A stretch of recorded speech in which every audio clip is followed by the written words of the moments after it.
வாழ்க வளத்துடன். அனைவருக்கும் அன்பான வணக்கங்கள். எல்லாம் வல்ல இறைவனின் திருவடிகளை என்னுடைய மனம் மொழி மெய்களால் போற்றி பணிகின்றேன். நம்முடைய வாழையடி வாழை யூடியூப் சேனலில் வைகறை வைரங்கள் என்ற தலைப்பின் கீழ் தினந்தோறும் ஒரு வைரச் செய்தியை வழங்கி வருகின்றேன். அந்த வரிசையில் இன்று நாம் காணவிருக்கும் வைரச் செய்தியின் தலைப்பு கடவுள், இறைவன், தெய்வம். இன்றைய தலைப்பில் கூறப்பட்ட 3 சொற்களும் வெவ்வேறு பொருளை உணர்த்தும் சொற்கள். ஆனால் நாம் இந்த 3 சொற்களையும் ஒரே பொருளில்தான் பயன்படுத்தி வருகின்றோம். இன்றைய பதிவு இச்சொற்களின் உண்மை பொருளை விளக்கும் பதிவாக அமைகின்றது. இன்று நம்முடைய காட்சிக்கு தெரிகின்ற பரந்து விரிந்த பிரபஞ்சம் உயிர் மற்றும் உயிரற்ற பொருட்களை உள்ளடக்கி இருக்கின்றது. பிரபஞ்ச தோற்றம் குறித்து நவீன விஞ்ஞானம் தொடர் ஆராய்ச்சிகளை மேற்கொண்டு வருகிறது. ஆனால் நம்முடைய ஞானிகள் தெள்ளத் தெளிவாக அரிய பல உண்மைகளை உணர்வால் உணர்ந்து கூறிச் சென்றிருக்கிறார்கள். என்றுமே நிலைத்த பொருளாகவும் பேரறிவு மற்றும் பேராற்றல் பொருளாகவும் உணர்வு மிகுந்த ஆனந்த பொருளாகவும் ஒன்று இருக்கின்றது என்பதை நம் ஞானிகள் உணர்ந்தார்கள். அந்த ஒன்றுதான் அனைத்திற்குமே மூலமாய் இருக்கின்றது என்ற உண்மையையும் தெரிந்து கொண்டார்கள்.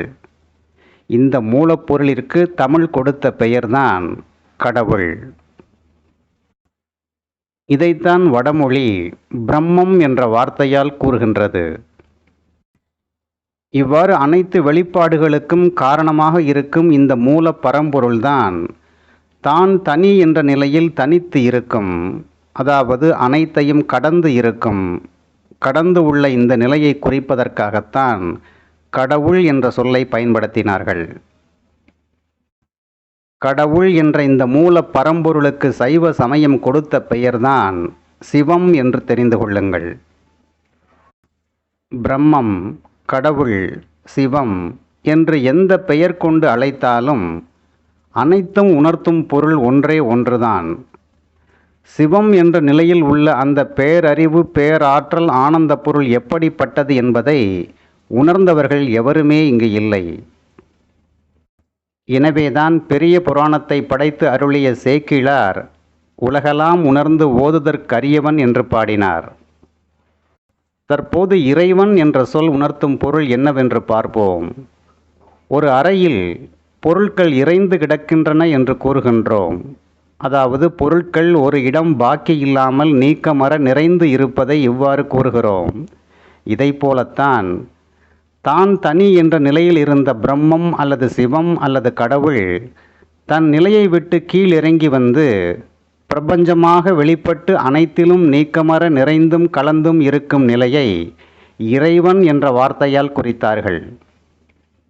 உயிரற்ற பொருட்களில் ஆற்றல் வடிவத்திலும் உயிர் பொருட்களில் அறிவாகவும் உணர்வாகவும் கலந்திருக்கும் நிலைதான் இறைவன் என்ற நிலை. எனவே இன்று நாம் கண்களால் காணுகின்ற அல்லது நவீன அறிவியல் கூறுகின்ற அனைத்திலும் நீக்கமற நிறைந்து இருக்கும் இந்த நிலையை இறைவன் என்ற வார்த்தையால் குறித்தார்கள். தற்போது தெய்வம் என்ற வார்த்தையின் பொருளை பார்ப்போம். தெய்வம் என்ற வார்த்தையின் பொருளை மூல பரம்பொருளின் வடிவ வெளிப்பாடுகள் என்று புரிந்து கொள்ளுங்கள். நாம் இன்று கண்களால் காணுகின்ற அனைத்துமே சிவம், பிரம்மம் அல்லது கடவுளின் ஒட்டுமொத்த பேராற்றலின் ஒரு சிறு துளி அளவு வெளிப்பாடு மட்டும்தான். பேராற்றலின் ஒரு சிறு துளியளவே இவ்வளவு பரந்து விரிந்த பிரபஞ்சமாக இருக்கிறது, வடிவங்களாக இருக்கிறது என்றால் பிரம்மம் என்ற கடவுளின் முழு ஆற்றலை நம்மால் கற்பனை கூட செய்து பார்க்க இயலாது. தான் தனி என்ற நிலையில் இருந்த பிரம்மம் அல்லது கடவுள் அனைத்திலும் கலந்து இருக்கும்போது அதன் பெயர் இறைவன், வடிவங்களாக வெளிப்பட்ட போது அதன் பெயர் தெய்வம் என்று புரிந்து கொள்ளுங்கள். நம்முடைய சைவ சமயம் கடவுளை சிவம் என்ற வார்த்தையால் குறித்தது. சிவத்தின் ஆற்றலாகிய வெளிப்பாடுகளை, வடிவங்களை சக்தி என்று குறித்தது. நாம் இன்று கண்களால் காணுகின்ற அனைத்துமே சக்தி ரூபங்கள்தான் என்று புரிந்து கொள்ளுங்கள். சக்தி ரூபங்கள் என்று கூறியவுடன் சில பல பெண் தெய்வ ரூபங்கள் உங்கள் மனதில் தோன்றுகிறது. இது நம்முடைய மனத்தில் பிறர் ஏற்றிய கருத்துக்கள். உண்மையில் சக்தி என்பது காணுகின்ற அனைத்து வடிவங்களையும் குறிக்கின்ற ஒரு பொதுச்சொல் என்று புரிந்து கொண்டுவிட்டால் காணும் அனைத்தையுமே கடவுளின் ஆற்றல் வெளிப்பாடுகள் என்ற உண்மையை புரிந்து கொள்வீர்கள். இந்த உண்மையை உணர்ந்த பிறகு மலைகள், காடுகள், தாவரங்கள், உயிரினங்கள் என எந்த வடிவத்தை நீங்கள் கண்டாலும் அனைத்தையும் சக்தி ரூபங்களாக பார்ப்பீர்கள். நம்முடைய தாய் தந்தை ரூபங்கள் கூட சக்தி ரூபங்கள்தான். எனவேதான் பெற்றோர்களை தெய்வமாக கருதி வழிபடும் முறை உருவானது.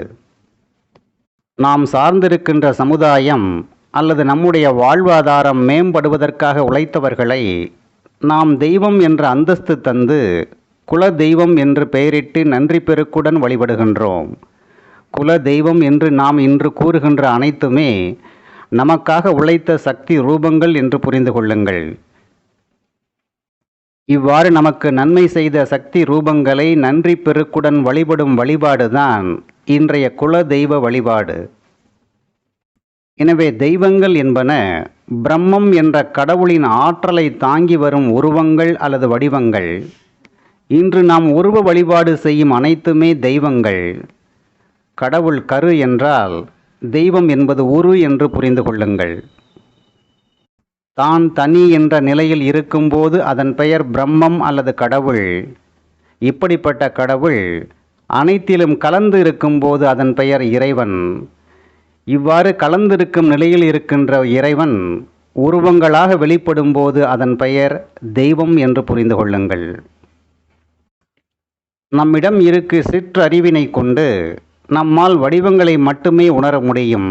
எனவேதான் பல்வேறு உருவங்களை உருவாக்கி அந்த வடிவங்களை வழிபாடு செய்கின்றோம்.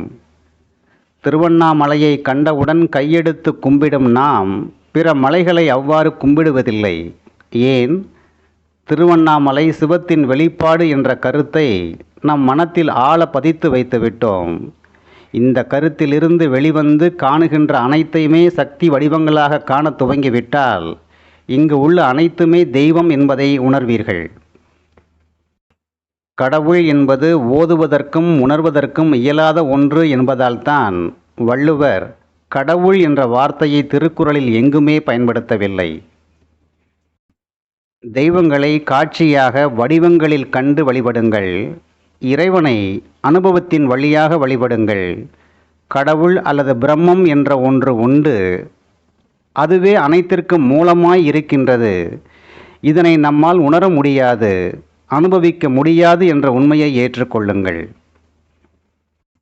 உங்களுடைய சமயத்தில் பல கடவுள்கள் இருப்பதாக சிலர் சீண்டினால் எங்கள் சமயத்தில் ஒரே ஒரு கடவுள்தான் உண்டு என்பதை தைரியமாக கூறுங்கள். கடவுளை உணர்வது அனுபவிப்பது இயலாது என்பதினால்தான் வடிவங்களை உருவாக்கி வணங்குகின்றோம் என்று கூறுங்கள். தெய்வங்கள் அதாவது வடிவங்கள் பல, ஆனால் கடவுள் அல்லது பிரம்மம் என்பது ஒன்றே ஒன்று மட்டும்தான் என்பதில் தெளிவாக இருங்கள் என்று கூறி இன்றைய நாள் பதிவை நிறைவு செய்கின்றேன். நன்றி, வணக்கம், வாழ்க வளத்துடன். அவன் அருளாலே அவன் தாள் வணங்கும் மகிழ்ச்சியுடன் உங்கள் ராதாகிருஷ்ணன்.